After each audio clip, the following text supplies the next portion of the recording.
As of ArchivesSpace 2.5.2, you have more control when you merge two agents from within an agent record. Now, the reason for this functionality is when merging two agents, there are times that, while most of the information you want is in one record, there is also some information in the other record that you'd like to keep. So you can do that now, as well as preview what the final record will look like.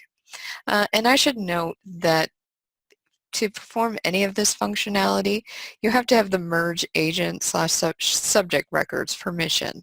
So check with your system administrator if you find that you're not able to do this to make sure that you do have that permission.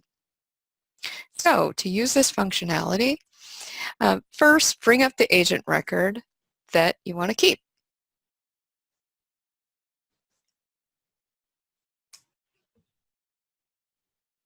Once you have it up,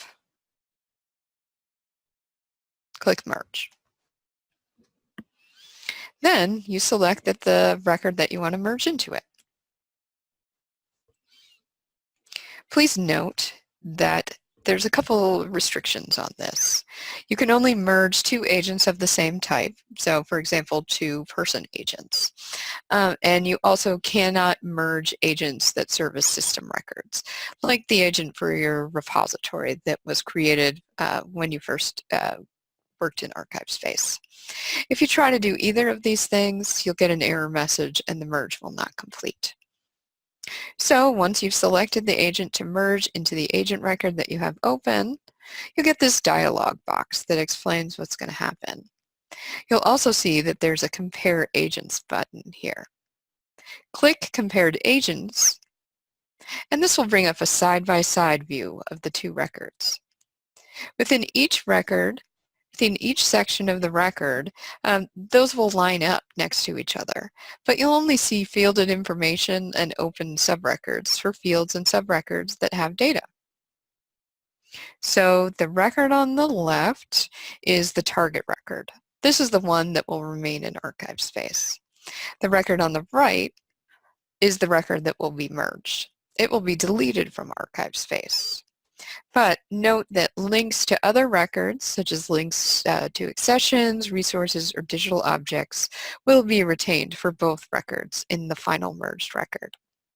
You'll also see as you move down that there are checkboxes next to data in the record on the right that can replace or be added to the record on the left.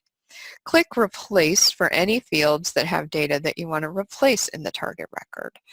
And by replace, we mean that what's over here will stay and what's over here on the left will go away.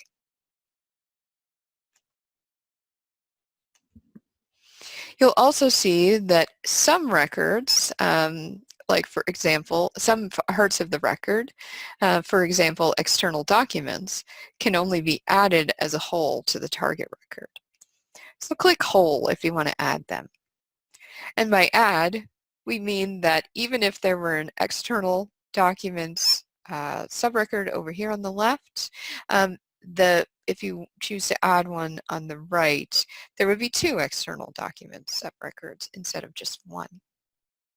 If you don't want to add what's on the right to what's on the left, then just leave Add blank. I should also note that there's no space, no checkbox for Replace or Add in the Related Agents subrecord area. This is because as linked records, related agents are always added to the target record. Now, after you've picked off the things that you want to either replace or add, or even if you haven't picked anything at all, if you'd like to see what the final record will look like, click Merge Preview.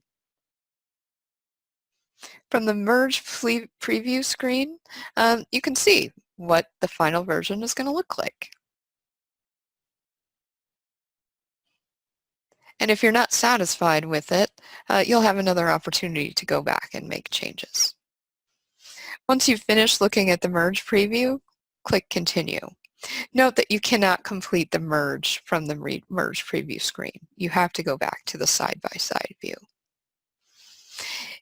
If you don't want to merge, if you don't want to preview the what the merge is going to look like, or if you have previewed it and you're satisfied, click Merge to merge the two records together. Note that if you don't want to complete the merge, be sure to click Cancel before you get to that point. But if you click Merge, you'll see that the two records are put together, and now it's just one record in ArchivesSpace.